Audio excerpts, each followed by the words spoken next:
tengo que... Muy buenos días a todos. Les agradecemos que nos acompañen esta mañana en una mesa particularmente interesante y a la cual yo estoy muy agradecida que nos hayan acompañado para compartir sus experiencias y, por supuesto, abonar a todo lo que ha sido una serie de reflexiones y de propuestas académicas y de campo también para la salvaguardia del patrimonio cultural intangible. Y bueno, desde la experiencia que cada uno de ellos tienen más allá del propio patrimonio cultural intangible en general, ¿no? Su reflexión sobre patrimonio cultural y desarrollo de políticas.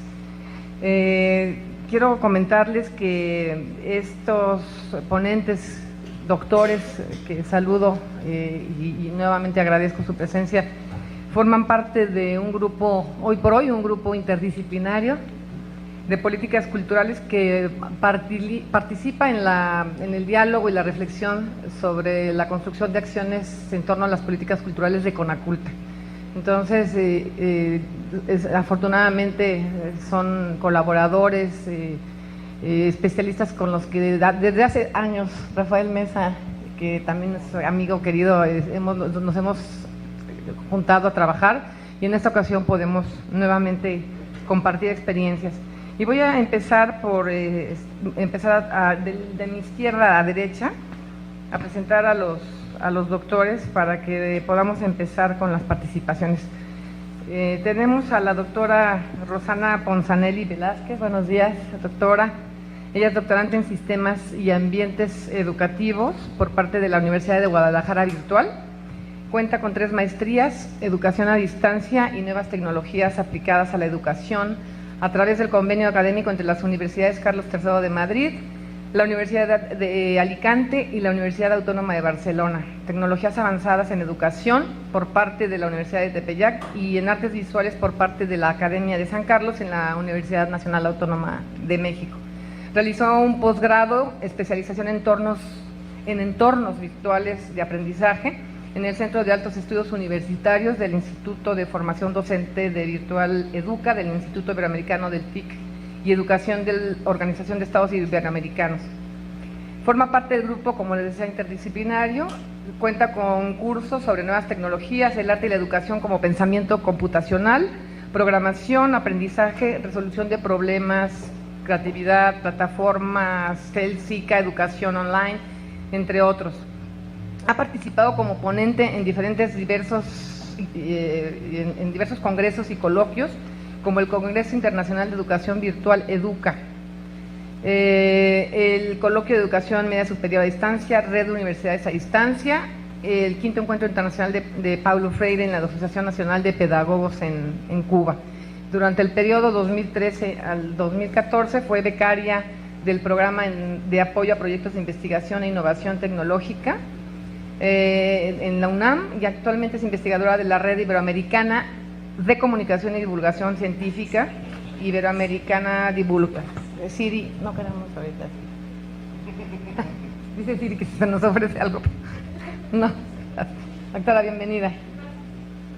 Bueno, ahora sí, es que se nos movieron aquí los ponentes. Carmen. Bueno, tenemos a la doctora Carmen Pérez Camacho, doctora en Ciencias Antropológicas por la Universidad Autónoma Metropolitana, directora del C2 Cultura y Ciudadanía, Plataforma de Investigación y Diseño de Políticas Culturales AC. Es integrante del Grupo Interdisciplinario de Políticas Culturales, coautora de diversos libros en los que destacan el Libro Verde para la Institucionalización del Sistema de Fomento y Desarrollo Cultural de la Ciudad de México, Conservación y Manejo del Centro Histórico en la Ciudad de México, un caso exitoso de política pública del 2013, Los lectores que somos, estudios sobre los hábitos de lectura en el DF del 2014, Metodología para la intervención y la gestión cultural de los promotores comunitarios e instituciones que está en proceso, ¿sí, doctora? En imprenta. Ha participado diversos cursos, ha impartido diversos cursos de capacitación a promotores y gestores culturales entre ellos formación de 300 gestores culturales del INA durante el 2008 al 2010, participación como tutora en el posgrado de Políticas y Gestión Cultural de la UAM, cursos a promotores culturales de la Secretaría de Cultura del 2010 al 2012, y especialista en temáticas como fomento a la lectura, estilos de vida, niveles socioculturales y de género, así como construcción de identidades, usos del espacio público y doméstico, prácticas recreativas, culturales y de consumo. Y ha realizado trabajo de campo antropológico nacional e internacional en Venezuela, Colombia, Ecuador, Chile y Estados Unidos, principalmente con hispanos en 2005 y 2010. Bienvenida, doctor. Gracias. Luego me da también el gusto saludar al doctor Ernesto Piedras, economista de la ITAM, de London School of Economics, director general de Nomisma Consulting, dedicada al análisis económico de las industrias culturales, de la economía basada en la creatividad, así como la instrumentación de políticas públicas nacionales, estatales y municipales, diseño y desarrollo de la cuenta satélite y observatorios culturales, y al análisis del mercado y la regulación de las telecomunicaciones. Es integrante del Grupo Interdisciplinario en Políticas Culturales, cuenta con presencia regular en los medios de comunicación, autor de diversos libros, artículos, ensayos, documentos, líder de opinión en medios de comunicación. Entre sus actividades académicas destaca su actividad como profesor de asignatura desde 1997 en la licenciatura en Economía y Maestría de Políticas Públicas en la ITAM. Ahí han coordinado un diplomado en análisis de mercado de las telecomunicaciones, profesor de la maestría en la Universidad de Guadalajara y coordinador del programa de investigación de comunicaciones. Actualmente es miembro del Consejo de Participación Ciudadana para el Fortalecimiento Institucional de Radio Educación. Bienvenido, Ernesto. Bueno, vamos de acá para mi derecha, el doctor Andrés López Ojeda, doctor en Ciencias Antropológicas de la UAM Iztapalapa, integrante del Grupo Interdisciplinario, profesor investigador del Centro de Investigación y Estudios Turísticos, CIETUR de la Facultad de Turismo y Gastronomía, Universidad Autónoma del Estado de México, la UAM. Es coordinador del Observatorio Gastronómico del Estado de México, plataforma dedicada a la investigación y generación de información a través de dos líneas, la gastronómica patrimonial y gastronomía turística. ¿Sí? Gastronomía patrimonial y gastronomía turística.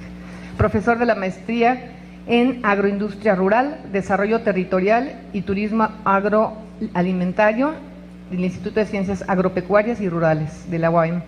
Tutor del posgrado virtual en políticas culturales y gestión cultural con Aculta Senat, Organización de Estados Iberoamericanos y Universidad Autónoma Metropolitana de Iztapalapa. Y es coautor del Libro Verde para la institucionalización del sistema de fomento y desarrollo cultural. Es coautor del libro también Los lectores que somos, estudios sobre los hábitos de lectura. Bienvenido, doctor. Y tengo también a mi derecha al doctor Carlos Villaseñor, antes de Rafael Mesa. Bienvenido, doctor Carlos Villaseñor, es consultor internacional en maestría de políticas culturales.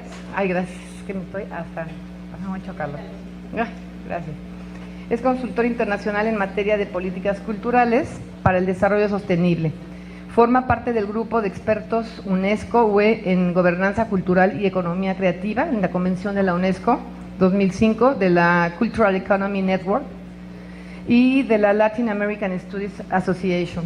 Participa dentro del grupo interdisciplinario en políticas culturales. A lo largo de poco más de 2 décadas ha colaborado con diversas instituciones del sector público en México, en el INA, la CONAGO y la Cámara de Diputados. Desde el 2005 se ha desarrollado como consultor especializado en políticas culturales, no solo en los estados de la República Mexicana, sino también en Argentina, Brasil, Chile, entre otros. En octubre, y bueno, lo importante también sería en el ámbito nacional mexicano, formó parte de la Comisión Nacional de Patrimonio Cultural Inmaterial y es miembro número 1 de ICOMOS México 2008, el Consejo Externo de Conservación. Desde su fundación colaboró como secretario técnico de la Comisión de Cultura de la Conferencia Nacional de Gobernadores de la CONAP. Bienvenido.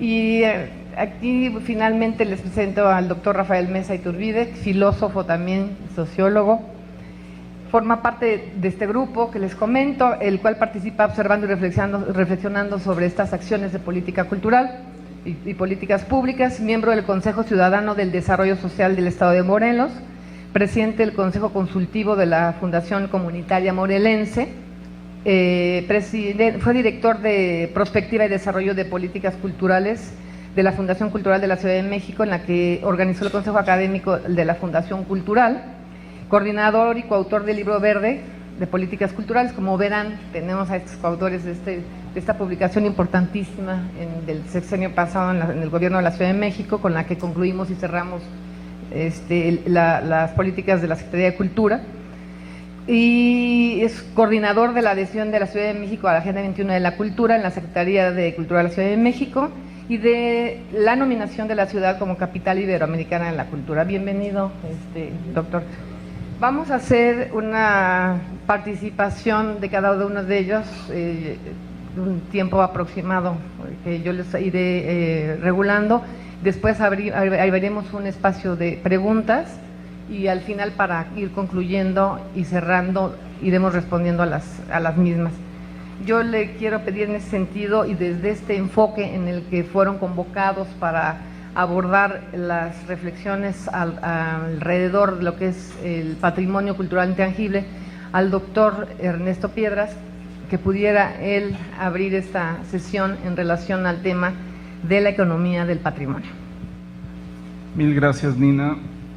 Agradezco a todos, pero frecuentemente me gusta, siempre agradezco, pero frecuentemente me gusta decir por qué agradezco. Y ese por qué es porque ya me exhibiste aquí, soy economista, nadie es perfecto, pero agradezco porque los economistas somos invitados con muy poca frecuencia a estos espacios de reflexión, de construcción, de comprometernos a trabajar en temas de patrimonio, de cultura, de creatividad. Esa es la denuncia hacia el mundo de la cultura, pero la confesión desde el lado de los economistas es que somos una profesión que nos hemos interesado muy poco por la cultura y la creatividad. Entonces es muy necesario este trabajo de maridaje, no para economizar a la cultura, no para hacerla un objeto únicamente económico, pero sí para reconocer la existencia de hecho de una dimensión económica en todos estos aspectos de cultura, de patrimonio, en donde hay creadores que producen, invierten, distribuyen, se acumula infraestructura, se generan divisas, y es muy necesario, es injusto incluso no reconocerlos como agentes económicos que también lo son. ¿Qué es lo más importante de la cultura? No es lo económico, pero hemos sido omisos de reconocer esa presencia de una dimensión económica dentro de la cultura y dentro de lo patrimonial. Básicamente yo resumiría diciendo que a mí el enfoque que me gusta darles, economía basada en la creatividad. Creatividad que cuando la acumulamos llegamos a esa acumulación patrimonial, material o inmaterial. Esa creatividad es el insumo esencial. Si ustedes ven esa cadena productiva creativa, tenemos la fase creativa, el insumo esencial de esa cadena, la inversión material, inversión inmaterial, inversión en capital humano, la fase de producción, distribución, comercialización, comunicación o ejecución pública, ¿sí? Pero el recurso esencial, el elemento sine qua non, es la creatividad. Si ustedes retiraran la creatividad, no existe el resto de la cadena. Igual que en la industria del petróleo, si no hay crudo, no existe la exploración, la extracción, la refinación, la petroquímica, aquí el insumo esencial es esa creatividad. ¿Cuánto pesa en la economía toda esta creatividad, cultura y todo esto que el patrimonio material e inmaterial nos detona? Ha venido pasando del 6.7 al 7.3 al 7.3, tal vez esa última cifra ya revisada vaya a ser 7.5% del Producto Interno Bruto, o sea, de todo lo que producimos en el país al año en bienes y servicios, 7.3 corresponde directa e indirectamente a cultura, creatividad y toda esta generación desde el patrimonio. Pero fíjense cómo en la primera medición del 98 hay un punto porcentual que aparece arriba a la izquierda, que pasa a ser 2.5, que pasa a ser 2.8.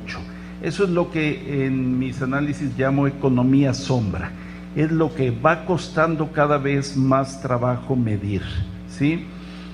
Y en buena medida ahí radica ese patrimonio inmaterial. Si la cultura y la creatividad nos cuesta trabajo medirla, en su dimensión inmaterial más.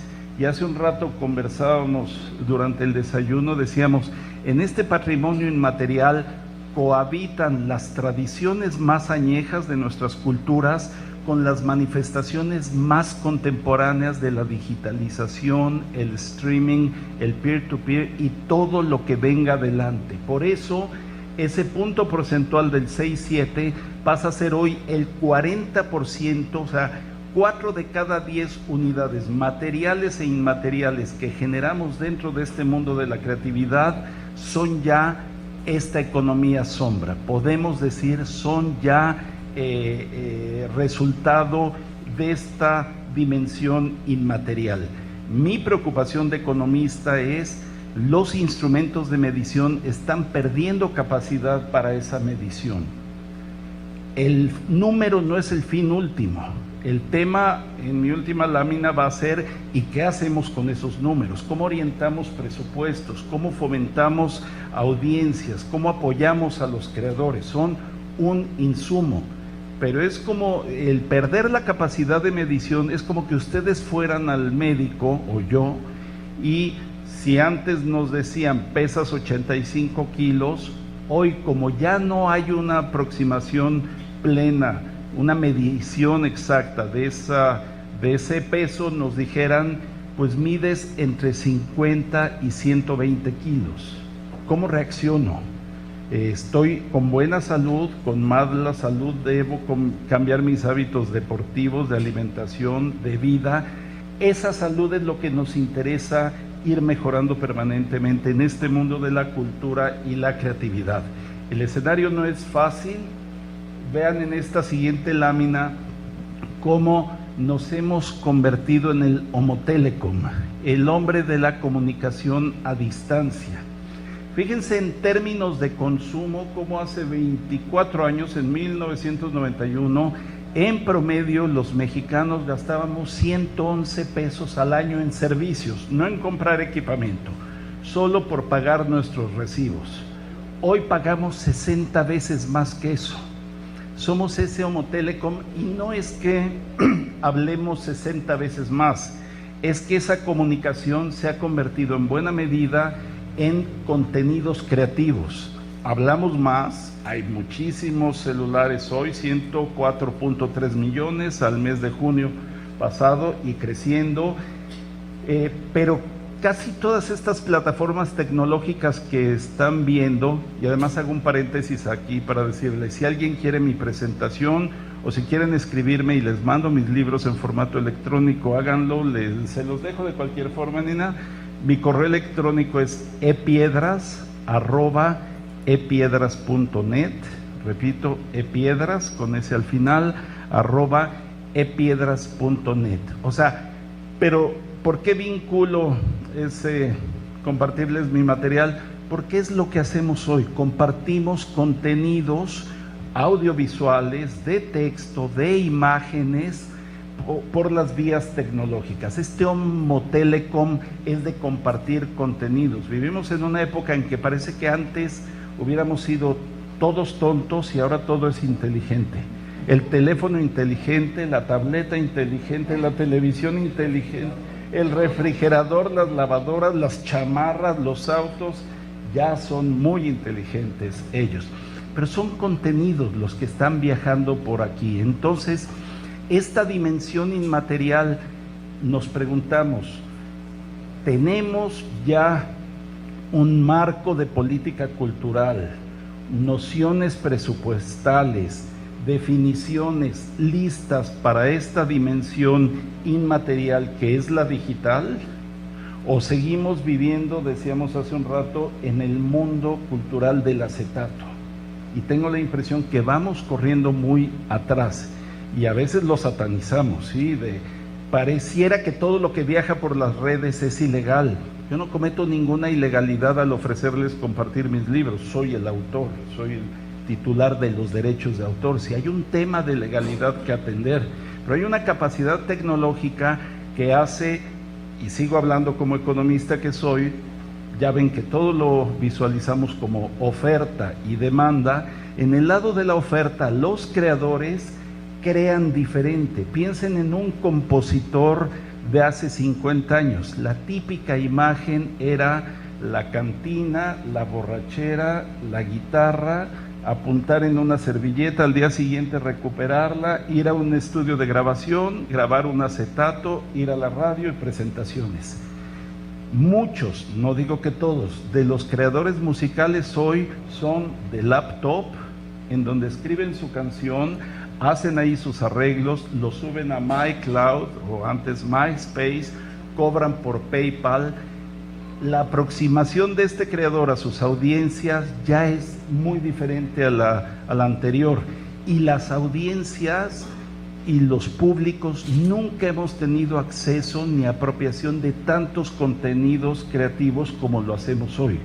Hoy las descargas de canciones, de películas, de videos, el acceso a la información va por cientos de miles.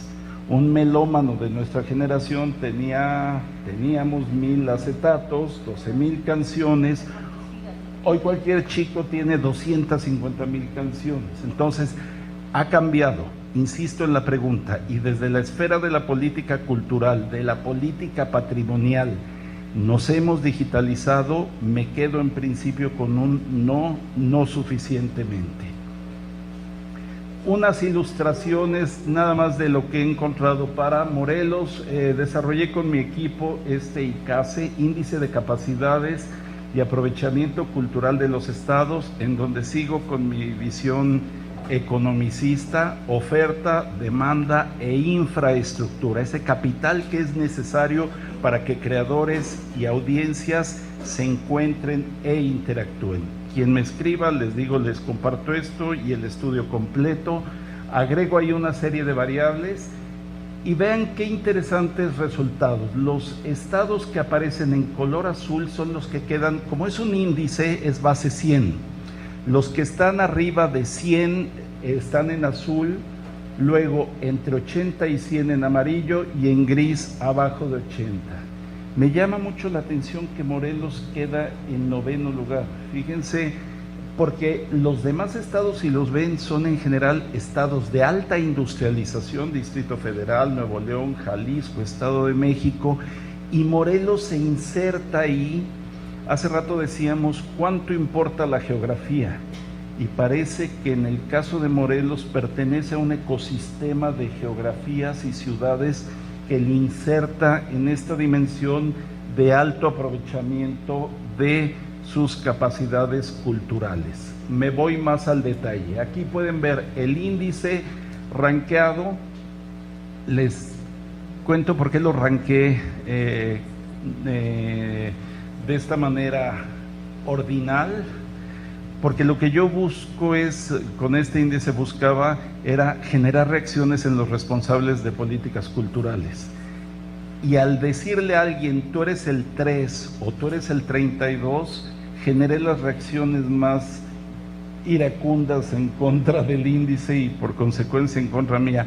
A nadie nos gusta ser comparados, ¿sí? Imagínense que su pareja les dijera, eres el tercer mejor besador de la vida. Hay pleito ahí. Y se generaron muchas reacciones muy positivas, de crítica, de reconstrucción, de reacción. Y ahí, por ejemplo, si leemos el caso de Morelos, Morelos aparece en la posición 9, en demanda, o sea, en públicos, está en la posición 6, muy bien. En oferta está en la 15. O sea, este es un panel de control para asignación de recursos. Si yo tengo $1 para asignar, ¿a qué lo asigno? Formación de audiencias, de creadores o infraestructura. Claramente la respuesta es a los 3, pero ¿en qué proporción? Y aquí la infraestructura queda en el en la posición 12, o sea, hay que preferenciar más el apoyo a los creadores, seguido de infraestructura y en tercer lugar a los creadores. Prácticamente termino diciendo, sí demos paso a la economía. Lo más importante no es lo económico. En mi libro ¿Cuánto vale la cultura?, en el primer párrafo digo, para responder esa pregunta no hace falta ni la economía como ciencia ni los economistas, pero vale reiterar la pregunta, ¿cuánto vale la cultura? Y hay una dimensión económica que atender de estos creadores.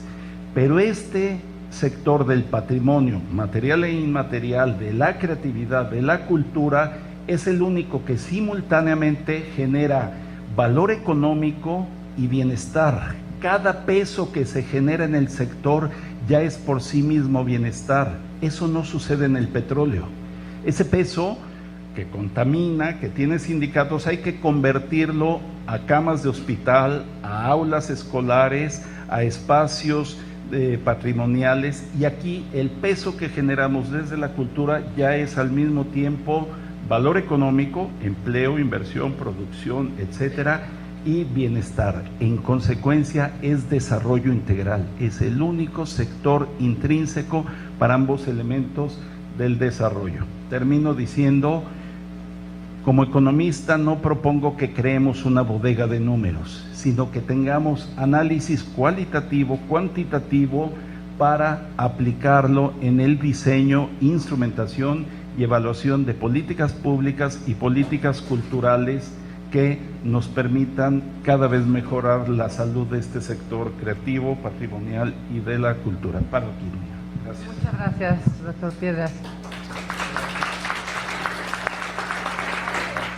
Y todas estas reflexiones que nos comparte el doctor en relación a la capacidad tecnológica y a la reflexión también sobre si estamos o no totalmente digitalizados. Doctora Ponzanelli, me gustaría mucho que nos ahondara su visión sobre patrimonio digital, resignificación del patrimonio a través del mismo. La escuchamos, por favor. Ahí va el micrófono. Patrimonios materiales que ya existen a través de formatos digitales, pero no solo utilizar esta digitalización como una herramienta, sino también como un medio en sí mismo para ser salvaguardada. Entonces, lo que yo investigué fue acerca de cuáles podrían ser esos procesos para entender lo que son las nuevas tecnologías como un patrimonio en sí mismo. Entonces, como temática está la resignificación del patrimonio en la era digital.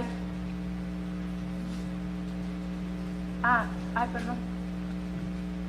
Entonces, en lo que es la Organización de las Naciones Unidas, podemos ver el recurso en formato digital tiene como objetivo asegurar la conservación, el progreso y la difusión del saber, y como problemática vemos que un porcentaje importante se pierde debido al constante reemplazo de los equipos y los programas informáticos que se vuelven obsoletos y se vuelven inestables. Los softwares y el código HTML de Internet constantemente está variando y está cambiando, entonces eso hace difícil que los formatos electrónicos y el formato digital, la conectividad, también nos pueda asegurar a futuro y a largo plazo un patrimonio digital inmaterial, o sea, sostenible, ¿no? A futuro, porque las plataformas y los softwares pues están en constante modificación, y eso es un problema al que constantemente nos estamos enfrentando, porque pues ya los lenguajes no son los mismos, los lenguajes y los códigos algorítmicos de las plataformas y de los programas. Tenemos que a partir de los 2003 la UNESCO emitió una carta sobre la preservación del patrimonio digital, sobre las políticas para el acopio, la preservación y la difusión del patrimonio digital, donde los textos, las bases y los datos, imágenes, movimiento y grabaciones sonoras, páginas web, deben ayudar a una mayor sostenibilidad para mejorar una calidad de vida y los derechos de las comunidades, las sociedades y los individuos, manteniendo una mejor gestión y conectividad en los ordenadores y lo que es el Internet, para mejorar mayores recursos del saber y la expresión en formatos electrónicos. O sea, ya es la primera preocupación que emite la UNESCO en esta carta en el 2003 sobre los formatos digitales.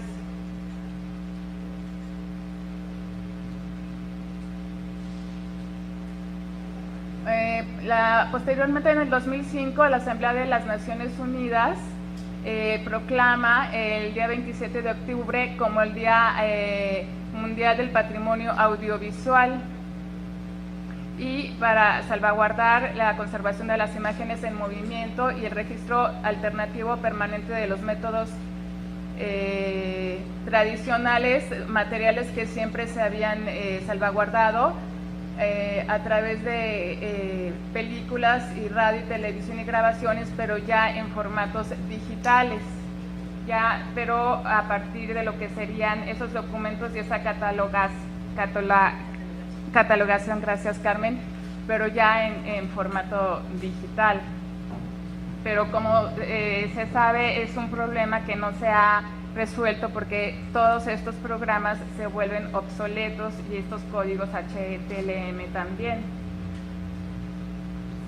Pero bueno, aquí lo que yo estoy tratando de hacer es ver cómo hay una preocupación por parte de las instituciones y de la UNESCO por hacer de estos, concientizar a nivel mundial y a nivel internacional estos conceptos relacionados con las nuevas tecnologías, la luz y la digitalización y la conectividad como patrimonios de la comunidad, ¿no?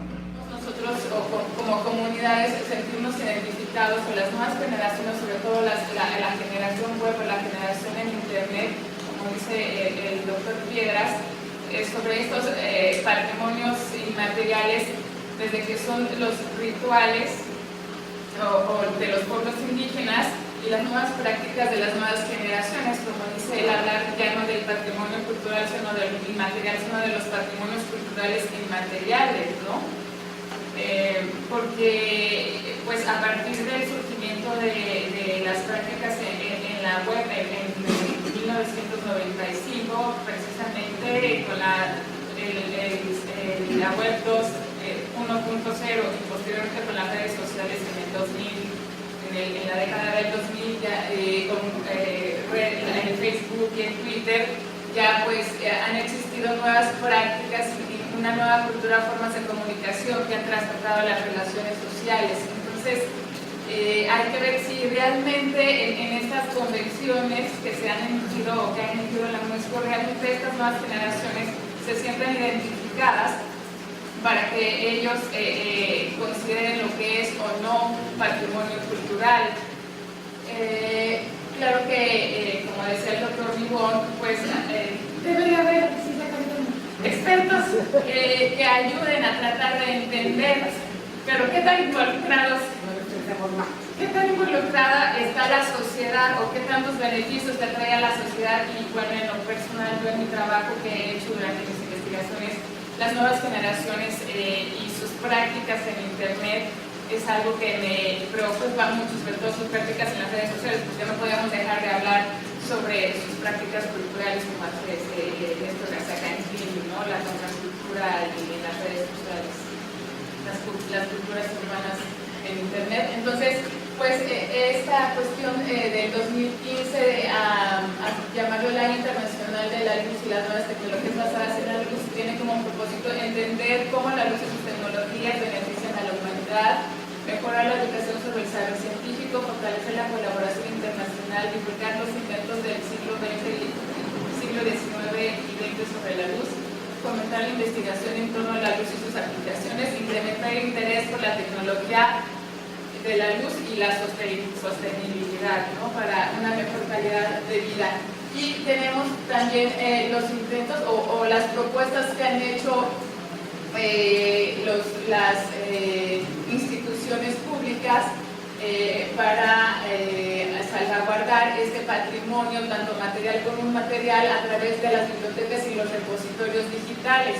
O sea, ya las nuevas tecnologías no como un patrimonio digital en sí mismo, sino como un medio, que son estas nuevas formas de expresión digital como el NetArt y los espacios de alfabetización y conservación del conocimiento patrimonial cultural, la Biblioteca Digital Europea, la Biblioteca UNESCO.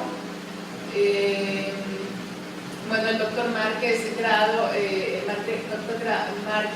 de un modelo de biblioteca para preservar colecciones y documentos en instituciones y sistemas de registro. Y bueno, tenemos lo que es la Biblioteca Digital México, que es parte del Archivo General de la Nación, el INA, el Instituto Carso y el Consejo Nacional para la Cultura y las Artes. Tenemos el repositorio del INA Digital Conaculta, donde se difunden libros y artículos de revistas, tesis que se han creado en el instituto.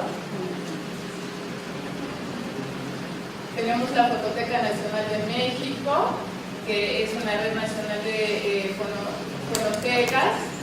El acervo tiene 439.000 soportes sonoros. Tenemos la Fototeca Nacional del INA, que es acervo de imágenes a través de su digitalización y catalogalización para hacerlos accesibles al público. Tenemos también por parte de la Universidad Nacional Autónoma de México y la Metropolitana las bibliotecas digitales. Ay, gracias. Tenemos de la Fundación Carlos Fundibla el Wikimedia. Y finalmente, en el 2012, la UNESCO hizo el encuentro sobre la memoria mundial en la era digital y declaró la preservación a largo plazo para hacerlo accesible a un contenido digital auténtico y fiable. Finalmente, ya es la última, la Universidad de Málaga realizó una plataforma sobre servicios de señales virtuales y laboratorios tecnológicos en función al patrimonio cultural digital, que es un portal de humanidades. En estos intentos de hacer, por ejemplo, del NetArt, ya una expresión en sí misma como un patrimonio digital y material. Entonces, no solo como utilizar las nuevas tecnologías como un medio, sino como un mismo como patrimonio material. Mucho o poco, doctora Carmen Pérez Camacho, se ha hecho sobre el trabajo de lo que es la formación constante de públicos específicos en lo que es en materia de patrimonio cultural, y también el tema del valor, como decía el doctor Piedras, la distinción entre el valor económico que tienen los bienes culturales de su valor social o cultural. Entonces le invitamos a que nos comparta su tema sobre mediación cultural del patrimonio hacia la construcción de públicos para el patrimonio cultural.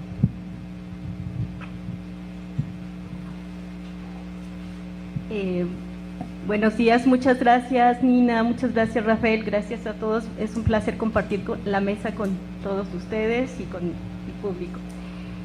Justamente el tema que voy a tratar es esta parte, el otro lado de la moneda. ¿Qué está pasando del otro lado del que consume el patrimonio cultural tangible e intangible? Justamente, si bien se ha trabajado de manera profunda sobre el patrimonio desde una clasificación entre lo tangible e intangible como bienes arqueológicos, históricos, artísticos, urbanos, industriales, etnológicos o documentales, hasta la catalogación, conservación, investigación, difusión y puesto a disposición pública, muy poco, aunque sí se ha trabajado, por la formación constante de los públicos específicos del patrimonio cultural. ¿Me podrían ayudar con la siguiente diapositiva? Gracias. Hay una clara distinción entre el valor económico que tienen los bienes culturales, justamente lo que nos acaba de decir el doctor Ernesto Piedras. Eso ya hay una parte que se está trabajando. La otra es que también ya también hay muchos trabajos que se han hecho alrededor de la importancia o el motivo de los bienes culturales en el valor social o cultural que estos tienen alrededor de lo que es el individuo, la comunidad o un país.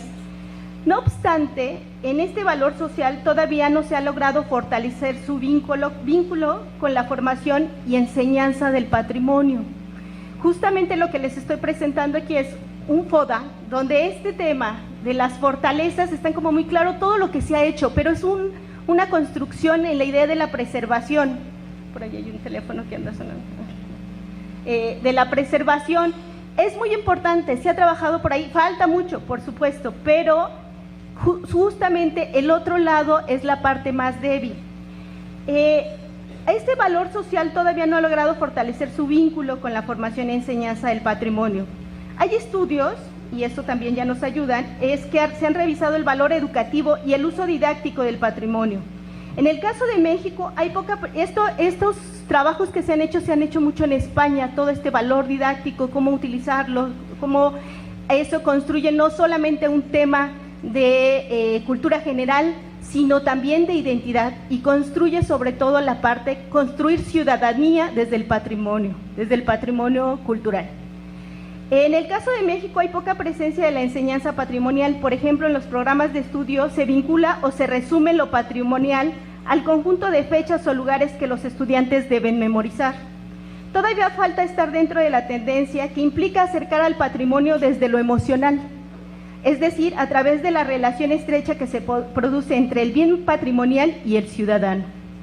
Se busca que la relación del patrimonio se vincule con la historia propia de los estudiantes, niños, mujeres, que el medio que rodea el patrimonio cultural también vincule la historia de la familia, la casa o el contexto que rodea al público, que las vivencias se relacionen con ese bien patrimonial. Todo ello lleva a una valoración propia de su historia y también del patrimonio mismo. Hay esfuerzos que se pueden enmarcar en esta idea de enseñanza patrimonial, como se puede apreciar el caso de los gestores culturales del INAH, que ahora tienen toda una gran fuerza, quienes son aquellos y que nosotros ubicamos rápidamente en los museos, en zonas arqueológicas, realizando un trabajo de mediación y formación de públicos a través de visitas guiadas, talleres didácticos o proyectos orientados a la enseñanza y apreciación del patrimonio. Igualmente, existe una serie de programas en donde se aprecian un interés por fortalecer la educación para la cultura, como el caso de los vigías del patrimonio del CONACULTA, el cual tiene, además, el mérito de que trabaja con jóvenes de comunidades que se encuentran en situaciones de vulnerabilidad social y económica. Este programa parte de la idea de que los bienes culturales son recursos aprovechables que pueden incidir en la generación de ingresos y beneficios económicos cuando se articulan al turismo. Sin embargo, también considera que es necesario que las personas se apropien de su patrimonio, lo cual puede tener incidencia en su cuidado y conservación. Con el objetivo de formar grupos de jóvenes en el reconocimiento y la valoración de la riqueza cultural de sus municipios para propiciar la participación ciudadana en la apropiación social de su patrimonio cultural, este programa considera una capacitación cuya meta es la constitución de grupos sensibilizados con potencial para detonar una red ciudadana para la apropiación social del patrimonio cultural, lo cual es relevante al punto de que se ha comenzado a ampliar esta estrategia de formación de gestores culturales locales. Para fortalecer la dimensión social del patrimonio también es necesario revalorar la relación del consumo cultural en el ámbito educativo. Por ejemplo, existe toda una literatura, y también les vamos a dar la ponencia para que ahí puedan consultarla, que muestra cómo diversas disciplinas han dialogado y propuesto metodologías que comprenden al patrimonio más allá de lo contemplativo, enfatizando sobre todo el componente significativo, lo cual implica considerarlo como una parte del desarrollo individual, pero también comunitario, donde el contexto se vuelve un elemento importante que incide en su construcción y valoración. Es decir, puede tener un impacto en la construcción de territorialidad que implica no solo una identificación con un espacio, sino también un reconocimiento del significado que puede y lo que existe en el mismo, incluyendo los elementos naturales, los referentes materiales, lo histórico. En este sentido, una lectura del caso reciente de la destrucción de la capilla colonial del Santo Cristo en la comunidad de Vicente Guerrero en Tlaxcala, quizá se pueda vincular con la deficiencia en la educación para el patrimonio, lo cual implica la sensibilización hacia los bienes patrimoniales, pero, sobre todo, procesos de significación que integran sentimientos, conductas, memoria que resulta en las distintas formas de apropiación. De lo que se trata es de reconocer también que existen procesos sociales que determinan el acercamiento hacia los bienes patrimoniales, y en este sentido se aprecia un cambio en el paradigma. Por ejemplo, hay dos elementos importantes: una visión del patrimonio en esta sociedad moderna, donde el patrimonio es algo museístico, es decir, donde se ve justo el patrimonio desde guardadito, sin tocar, que está ahí presente. Donde lo natural, es decir, se ve, es mucha presencia del patrimonio nacional, objetos identitarios, una tradición establecida. Pero al mismo tiempo también se está dando esta otra visión del patrimonio, que es una de la sociedad posmoderna, donde el patrimonio es entendido como recurso para interpretación en lo económico, según una gestión mucho más de acompañamiento, mucho más de vinculación de distintos actores, no solamente lo gubernamental, sino también la participación de la ciudadanía mediada por distintos programas gubernamentales o de la sociedad civil. El patrimonio, aquí se ve el patrimonio mundial situado sobre una experiencia también de recreo y como turista. O sea, tenemos los dos polos. Por un lado, la parte del patrimonio nacional como algo que está ahí, que apela a la identidad, pero está como alejado, como histórico, y la otra es más lo turístico, lo que da dinero, lo que da recursos. Hay una educación, en este bloque de lo moderno, hay una educación popular y más ideológica. En este otro hay una idea del divertimento familiar y de consumo cultural. En la primera hay objetos ejemplares, obras maestras, creaciones de genios, inventores y artistas. Y en esta otra, objetos observables, íconos mediáticos de atracción, de interactividad y de participación, un poco de lo que nos hablaba Roxana. En este lado hay un público de estudiosos y curiosos, y de este lado un gran público, turistas, exteriores, locales, navegantes de internet. De este lado tenemos museos, lugares históricos, monumentos. De este otro tenemos sí museos, pero también museos que tengan la parte tecnológica, vinculación, interactividad, parques temáticos, experiencias interactivas, sitios web, los CDs. De este lado tenemos mucha conmemoración y de este lado disfrute. En estas dos lógicas, en estas dos visiones, son interesantes las dos y son válidas y están interactuando en esta construcción del patrimonio que vivimos hoy. Sin embargo, no quiere decir que una sea mejor que otra. Ambas procuran la conservación del patrimonio. No obstante, es importante identificar el enfoque del que se parte, pues tendrá repercusiones en la forma en que las personas se acercan y se apropian del patrimonio, en cuyos extremos está una actitud contemplativa y sagrada, y en la otra desacralizada y utilitaria. Por lo cual la intermediación formativa resulta clave para construir una apropiación del patrimonio equilibrada, responsable e inclusiva, lo cual tiene derivaciones vinculadas con el ejercicio de los derechos culturales, es decir, acceso y participación a la vida cultural y una educación para el libre y pleno desarrollo de la identidad cultural, lo que dice justamente la Declaración de Friburgo. Muchas gracias.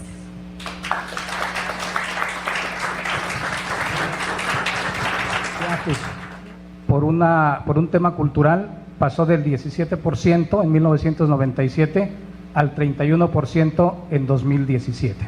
Todavía no es, digamos, el turismo cultural lo hegemónico en el caso del turismo. Todavía sigue prevaleciendo el interés por las playas, el sol, pero estos datos muestran que cada día hay un mayor interés. Entonces les comentaba, en el 2017, los países que formaron parte de esta muestra, digamos, se identificó que el 31% de los visitantes tiene por motivo un motivo cultural. Y en esta última encuesta se incluyó a México.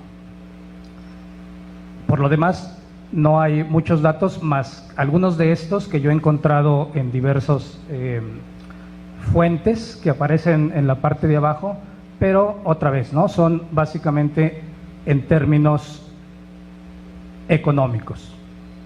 Y bueno, ahí aparecen algunos datos en rojo, porque justamente ahora quiero mostrar un poquito también el caso de la gastronomía. Por eso es que aparece ahí diferenciado. Por ejemplo, en este último, ahí en la pregunta de ¿en qué se gasta? Bueno, según los datos, los turistas gastan en alimentos y bebidas casi el 80%, es decir, de cada 10 pesos gastan 8 en alimentos y bebidas. Y bueno, aquí otro dato interesante, ¿no? El interés, por ejemplo, en términos de patrimonio tangible o intangible, ahí es interesante porque nos dice que los turistas nacionales, que es el grueso, digamos, ¿no?, de los turistas en México, también es casi el ingreso por turismo en México básicamente proviene de turistas nacionales, casi el 80%. Bueno, entonces es un turismo interno, digamos, el que está generando justamente la riqueza, ¿no?, y es el motor de esta industria turística. Bueno, pues en ese sentido es interesante ver cómo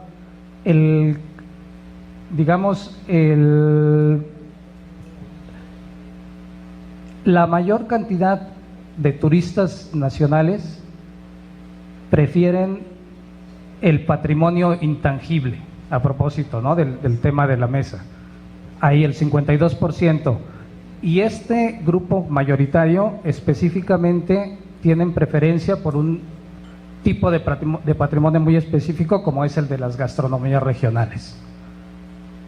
Bueno, además hay otra serie de datos que no aparecen ahí, pero bueno, que también muestra, digamos, el peso del turismo cultural. Por ejemplo, bueno, pero además en términos de potencial, nada más 3 datos. Por ejemplo, algunas fuentes que he consultado hablan de que hay alrededor de 40,000 sitios arqueológicos y solamente están abiertos 200 al público. Y bueno, tenemos 62 grupos étnicos, ¿no?, cada uno con con sus patrimonios claramente diferenciables y una riqueza enorme, ¿no?, en términos de culturales. Y ya, digamos, en términos turísticos, bueno, se han creado a partir de estos recursos culturales, hay 83 pueblos mágicos, que bueno, esto es muy discutible, digamos, ¿no?, el tema de los pueblos mágicos, 10 rutas turísticas gastronómicas en México. Digo discutible porque, bueno, aquí otra vez, ¿no?, hay una, digamos, un tema muy importante en términos de cómo se está usando el patrimonio, ¿no?, de qué forma se está utilizando el patrimonio justamente en este contexto turístico. Pero vamos, lo que comenté hace un momento, hay un potencial enorme en términos de bienes, productos, recursos culturales, patrimoniales, tangibles e intangibles. Y bueno, esto nos lleva entonces a pensar que hay todo un reto en términos de políticas culturales, ¿no? ¿Qué hacer? Ustedes lo recuerdan, y con esto ya enlazo el tema de la gastronomía. El 5 de agosto pasado se lanzó un acuerdo, ¿no?, para el fomento para la gastronomía mexicana, acompañado de un plan también nacional de fomento al sector de la gastronomía. En pocas palabras, esto, digamos, para mí es una consecuencia lógica de lo que ha sucedido en los últimos años con la gastronomía. Si quieres pasar, por favor. Yo tengo el control, pero bueno. Perdón. Pero bueno, lo que les comentaba, me parece hasta cierto punto natural que se haya llegado a esta política de fomento, otra vez, ¿no?, porque aquí se muestra en un cuadro, digamos, de manera general, otros elementos de la importancia de la gastronomía en este momento en México. No lo voy a comentar porque creo que ya llevo algo de tiempo consumido, pero lo que les comentaba, bueno, esto va a implicar una serie de retos porque, por una parte, bueno, se muestra el peso de la gastronomía, como aparece aquí en este cuadro, pero por la otra, y en términos de políticas culturales, ¿dónde está quedando, digamos, el trabajo de una serie de instituciones importantísimas, ¿no?, que tienen que ver justamente con el manejo, la conservación de estos patrimonios? En específico, ahora quiero hablar de la gastronomía. ¿Cómo se colocan? Si ustedes leen esta política de fomento de la gastronomía mexicana, aparecen, parten de una idea de que este es un sector que tiene que vincular diferentes instituciones, tiene que ser un esfuerzo entre instituciones, porque abarca un montón de dimensiones, ¿no? En términos de la gastronomía. La cadena, por ejemplo, económica es impresionante porque vincula la gastronomía no solamente con los restaurantes, no en general, sino con restaurantes, por ejemplo, que están ofreciendo cocinas tradicionales, ¿no? Productos, bienes tradicionales, populares, ¿no? En fin, con toda la densidad cultural que ustedes ya conocen. Y entonces, por ejemplo, ¿dónde aparece el Conaculta? ¿No? El Conaculta sí aparece involucrado, pero aparece solamente en todo este panorama de la gastronomía, básicamente en un tema de promoción y difusión de estos patrimonios. Si ustedes se meten a la página de Conaculta, hay una coordinación nacional de patrimonio y generalmente lo que uno encuentra es esa visión, ¿no? De esa visión nada más de promoción, de difusión, sobre, por ejemplo, pueblos mágicos. Y bueno, también lo que comentaba la doctora Carmen, algo en relación con el trabajo ya en la comunidad de promoción, de enseñanza, de didáctica del patrimonio, con programas muy específicos, pero fuera de eso no hay nada, ¿no? Entonces, bueno, esto evidentemente va a plantear una serie de retos, porque la gastronomía, como lo sabemos, no solamente tiene esta dimensión económica, sino también tiene una dimensión simbólica y significativa muy grande, ¿no? Acá estamos haciendo…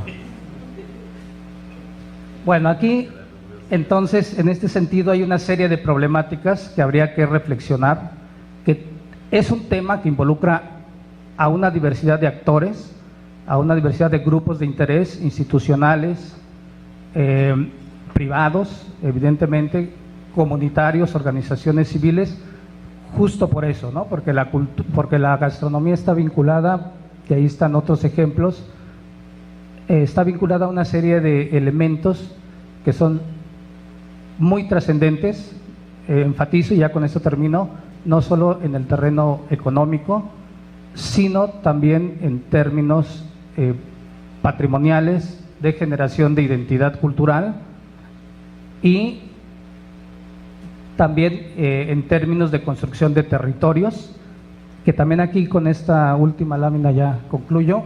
Esto es lo que tiene la política de fomento a la gastronomía en relación con con los elementos más patrimoniales, por decirlo así, más vinculados con ese esfuerzo por conservar, por preservar, por salvaguardar en este caso, un tipo de bien intangible que tiene, les digo, una trascendencia en diversos campos y dimensiones, y específicamente en relación con el tema de la salvaguarda de bienes, ¿no? Intangibles, culturales. Y bueno, con esto concluyo. Gracias.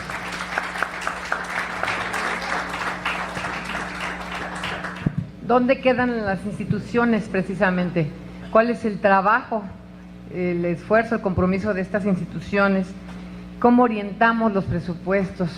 Aquí hay un diagnóstico que el doctor Carlos Villaseñor nos va a compartir sobre un apunte de diagnóstico sobre el patrimonio cultural en México y reflexiones en relación al tema. Por favor, doctor. Bueno, este texto se elaboró precisamente bajo esta idea de plantear 4 temas, 4 retos que tienen las instituciones respecto del patrimonio cultural. Son muy breves apuntes, contra mi costumbre lo voy a leer para ser sucinto, pero por una parte las instituciones del gobierno federal están jurídicamente obligadas a la conservación de los bienes que encuadran en las categorías establecidas en la Ley Federal sobre Zonas y Monumentos, más por asimilación que por facultades expresas, el INAH ha venido realizando acciones en materia de patrimonio mundial y de patrimonio cultural inmaterial de la Convención de 72 y la de 2005, pues los bienes inscritos ante la UNESCO no siempre corresponden con estas categorías. Para esto, el Congreso de la Unión desde hace 15 años ha venido otorgando recursos adicionales. Podemos hablar que prácticamente en los últimos 15 años se ha incrementado un 360% el recurso disponible para esto. Sin embargo, hoy nos enfrentamos a un problema, a una dicotomía difícil, pero que es una realidad administrativa. La Ley Federal de Zonas y Monumentos, por una parte, especialmente mencionamos la categoría de patrimonio arqueológico, por una parte lo adscribe como propiedad de la nación y por otra parte le otorga la misma importancia monumental a un tiesto que a una pirámide o que a una zona arqueológica. En este sentido, el Instituto Nacional de Antropología e Historia tiene que otorgar recursos para cuidar con el mismo grado de intensidad, al menos jurídicamente está obligado a hacerlo, desde un tiesto hasta una pirámide. Esto ha venido produciendo el efecto que no pueda destinar recursos a otras vertientes de patrimonio, y más en un momento que estamos observando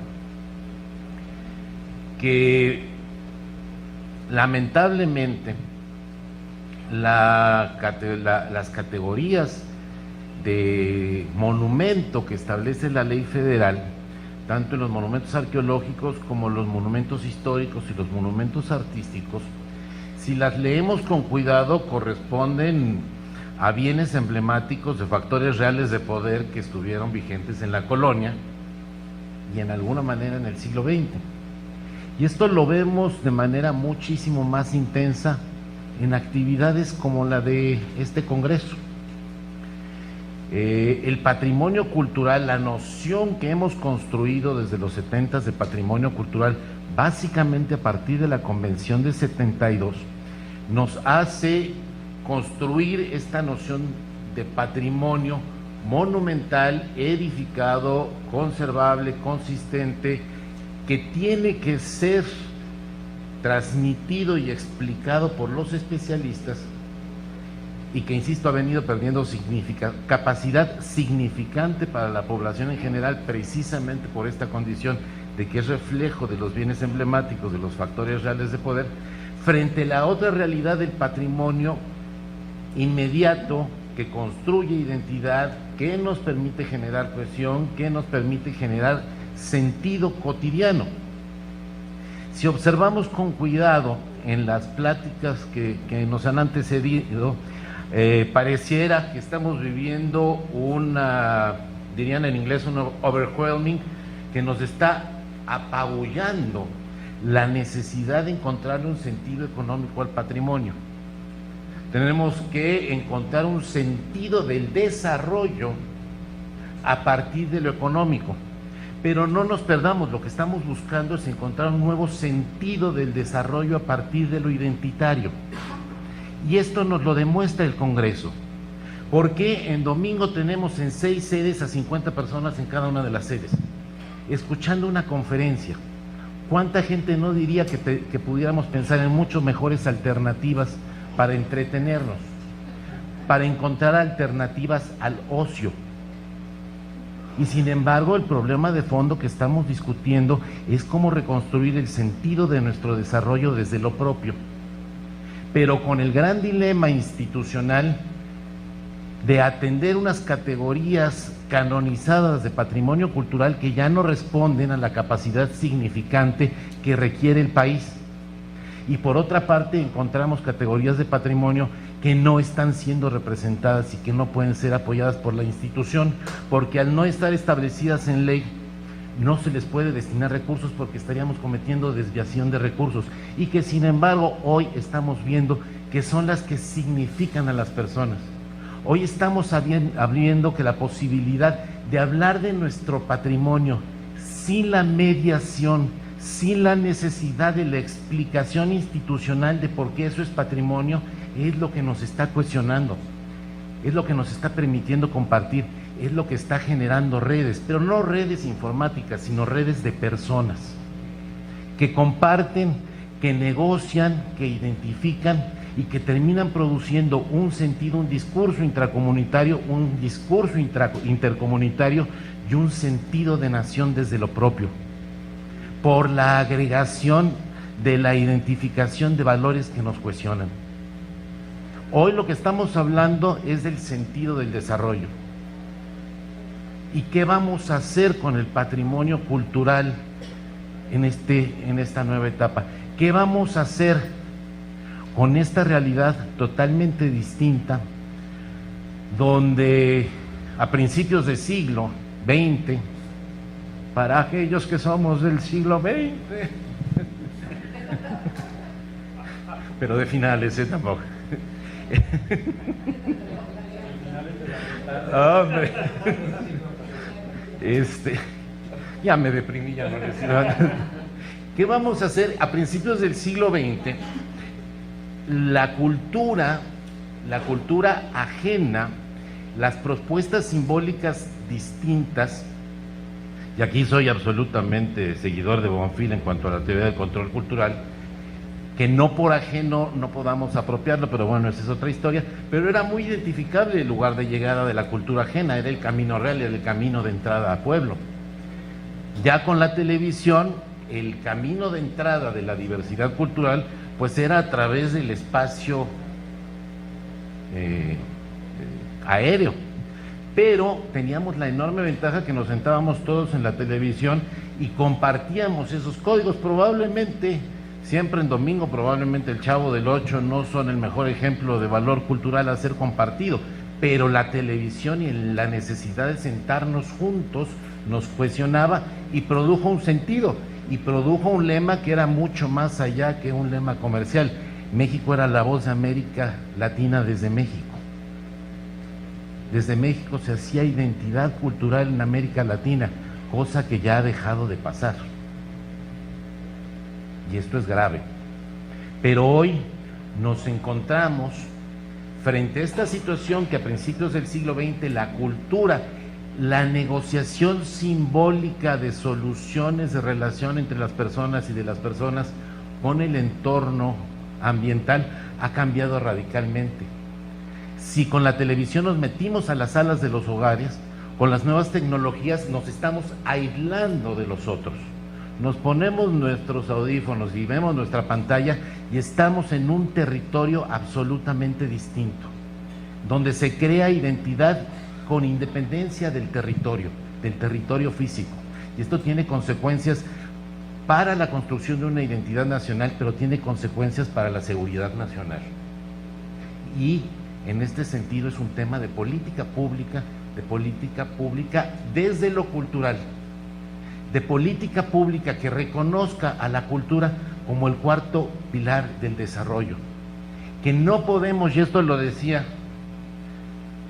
alguna antropóloga que me honra que esté aquí presente, y le agradezco, doctora Lourdes, que de la creatividad que habla nuestra diversidad creativa y de la creatividad que ha venido hablando de la UNESCO no es para la creación de una obra con un valor estético relevante. Diría yo, tampoco es la creatividad necesaria para desarrollar un objeto comerciable, sino es la creatividad que es necesaria para inventar nuevas formas de estar en el mundo. Es una creatividad social. Y nos recuerda también que para poder construir programas de desarrollo, de combate a la pobreza, de respeto de género, lo primero que tenemos que hacer es sociedades culturalmente diversas e inclusivas. Porque si yo no soy capaz de ver en el otro un socio en el desarrollo, sino cuando lo veo le digo, mira, te reconozco pero no te tolero. Si cuando yo estoy hablando de silla, él está entendiendo mesa, ¿cómo vamos a construir un proyecto común? Y tenemos que darles a las generaciones futuras la posibilidad, las habilidades y las capacidades para desde lo propio establecer formas de negociación pacífica de las controversias, porque nuestros hijos van a estar sentados afuera de su casa, a la orilla del río, y van a estar compitiendo por recursos con un hindú, con un chino, con un árabe, y cómo van a relacionarse con la otredad.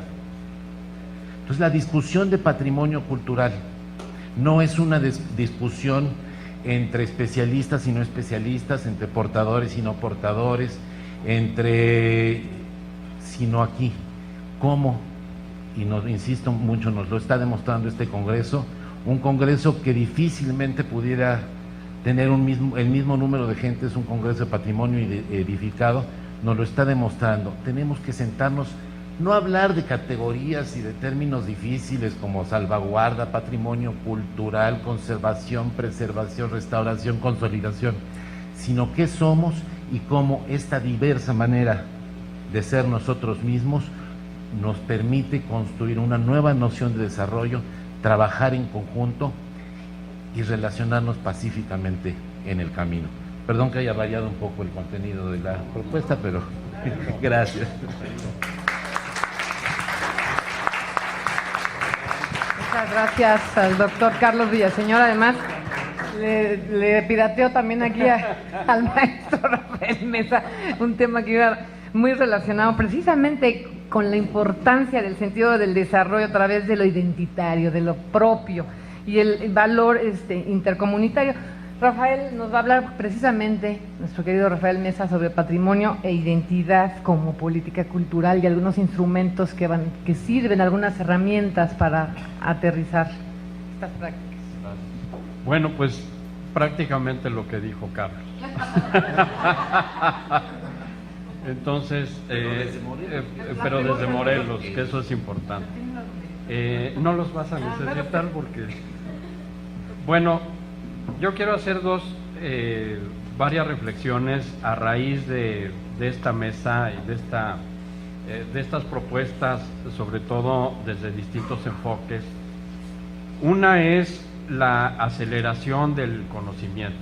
Si imaginamos una flecha del tiempo, prácticamente se tardó la humanidad, el Homo sapiens sapiens, más o menos se tardó 40,000 años en descubrir la agricultura, en el año 10,000, más o menos de ahí 5,000 años la construcción de las ciudades, más o menos ahí en 2000 años la construcción de la lengua, la domesticación, etcétera. Y ahora estamos hablando de unos pasos impresionantes en la adquisición de conocimiento. En esto, apenas en el siglo XIX, cuando surge nuestra independencia, las concepciones sobre qué era nuestra identidad, porque eso es lo que el tema, digamos, de qué la identidad es, qué es aquello que nos hace ser lo que somos y qué hemos construido nosotros para ser eso que somos. Y nos llevó a una discusión cruenta. Bueno, si las armas discuten, nos llevó a una guerra cruenta entre si somos hispanos, si somos netamente americanos, esto del hispanismo y del americanismo. Y durante el siglo XIX la identidad todavía se veía, como dijo Carlos, en la monumentalidad, incluso en la construcción monumental como fue el caso de la Ciudad de México, ¿no? Y la imitación del estilo europeo a finales del XIX. En la posrevolución la identidad se cambia como una identidad que surge precisamente como el ave fénix de las cenizas de una dictadura, y empieza también a identificarnos, pero desde una perspectiva de Estado. Es el Estado el que decide qué es lo que somos nosotros y qué es lo que vamos a hacer nosotros. Y como dice Carlos, la construcción del patrimonio, de aquello que nosotros señalamos como lo que es patrimonio, viene también de una construcción social de sentido. Y en esta construcción social de sentido pues hay pugnas entre quienes imponen y entre quienes asumen esa imposición. Junto la cuestión de los efectos globalizadores, sobre todo de la tecnología, pues en el sentido de la enorme diversidad a la que está expuesto el ser humano, ¿no? Ya el concepto de identidad es un concepto muy relativo a las experiencias que, como dijo Carmen, ya incluso se reclama a nivel individual y a nivel familiar, ¿no? La identidad entonces se va formando a partir de quién soy yo en relación con los demás y en relación con mi entorno. Es decir, también el entorno, es decir, lo que me rodea, no solamente que tiene que ver social, sino la naturaleza, son parte de mi identidad, ¿no? Es decir, el concepto de desarrollo sustentable necesariamente tiene que involucrar un cuarto pilar, que es el pilar de la cultura, porque es el pilar que nos mueve a nosotros como identidad y que nos motiva a vincularnos con el otro, con la otredad. Yo también iba a citar en nuestra diversidad creativa, mira, aquí está. Pero pues es prácticamente esta cuestión, es entender que nuestra identidad está inmersa en una diversidad, en una diferenciación. Y en lo que respecta a Morelos, a mí me interesa mucho subrayar que Morelos primero es un estado relativamente joven comparado con otros estados de la nación, y un estado que lucha por una identidad, ¿no? Y que incluso se esfuerza en reconocer que es la afluencia de varias identidades en un proceso histórico de demarcación política, porque en el 19 el Estado de México pues era tan grande como Chihuahua, era enorme el Estado de México, que fue fraccionado, y en esas fracciones pues aparece Morelos. Esta es muy interesante porque Morelos es una combinación de culturas de origen tanto del centro como del sur, y en un proceso muy pues acelerado, como es nuestra vida moderna, de conurbación. Morelos ya tiene conurbados 5 municipios y, como digo yo, y uno en 2 minutos, porque se ha concentrado mucho como los esquemas de crecimiento urbano en este país desde un centro que se va extendiendo. Y entonces quedan también de lado las cuestiones sobre la división importante que hay entre la identidad de municipios con mucha tradición rural. Hay municipios de importante tradición rural, ya me toca y también que luchan por un arraigo importante, pero también la conurbación está resquebrajando, digamos, de alguna manera las identidades tradicionales, y la cultura urbana, que es una cultura muy compleja o muy complicada, con muchos matices, pues está creciendo de manera muy acelerada. Es importante para esto considerar el entorno como el insumo principal de una política cultural, es decir, la localidad. Es ya imposible pensar en políticas centrales, ¿no?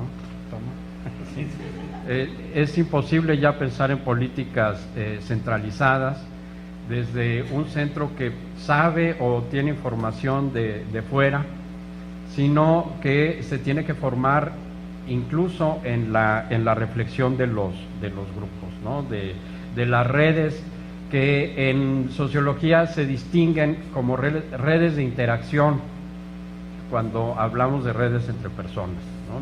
Redes de interacción contra las redes interactivas, que es cuando hablamos de la relación de personas con máquinas, ¿no?